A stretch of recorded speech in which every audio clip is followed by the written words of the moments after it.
To be an American Special Forces soldier in Afghanistan these past 20 years is to be fighting an eternal guerrilla war. Grab the round, as soon as they go cyclic, drop them! Fire! Was it firefights almost daily? Yes. We only had about 100 yards of what we would call white space, is basically how far can we move before we get into a firefight. We were also fighting from the bottom of a valley, so anytime we left, they knew we were coming. Zach Loy says the only way he and his fellow Green Berets survived was relying on their Afghan allies. So you had to work closely with the Afghanis during Absolutely. this. What did they do for you? We lived amongst the tribes. We depended on them a lot for food, intelligence, early warning capabilities. How well did these Afghan allies do their jobs for you?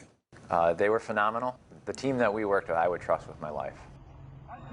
Anytime you would go to their area or their village, they would have a meal prepared for you. They would, and it would be an entire meal, and we would sit for hours and talk, and you become incredibly close with them in that instance. Mike Adams became family with his Afghan partners as well. It was described to me a couple different times as, you're not the Russians. You're not here just to kill. You're not here just to maim.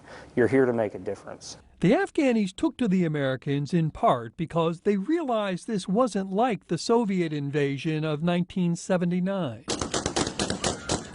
But when the Americans abruptly withdrew this summer, Afghanistan's capital city of Kabul. A chaotic scene outside the Kabul airport.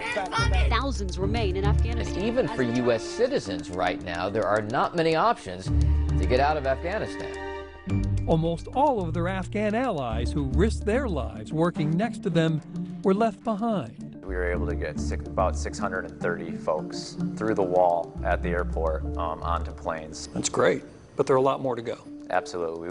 We have 5,000 people in our manifest alone. There are as many as 100,000 Afghanis who worked with Americans at some level who are likely to be hunted down by the Taliban over time. The biggest challenge to getting people out safely, quite frankly, is doing it legally. That's the way Lila Kohistani did it, leaving Afghanistan when she was just 2.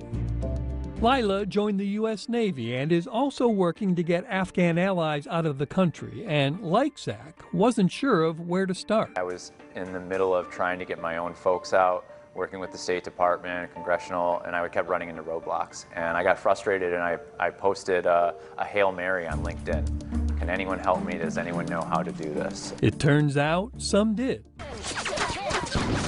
The American departure did not go quite as planned. WGHP profiled a group of Special Forces vets who felt a sense of duty to extract their Montagnard allies from Vietnam after that war. I look forward to extending to them the same hospitality which they'd shown to me on many occasions. And brought hundreds of them to North Carolina in 1986. They were such wonderful friends to us, as well as just being comrades in arms. They were such wonderful friends. Following that example led to the creation of Task Force Pineapple, named for this symbol given to one ally to confirm their identity to get on one of those planes leaving Kabul in August. We're going to honor the promise that we made to our Afghan brothers and sisters that we fought side by side with. Until the promise is fulfilled, we'll be doing this job.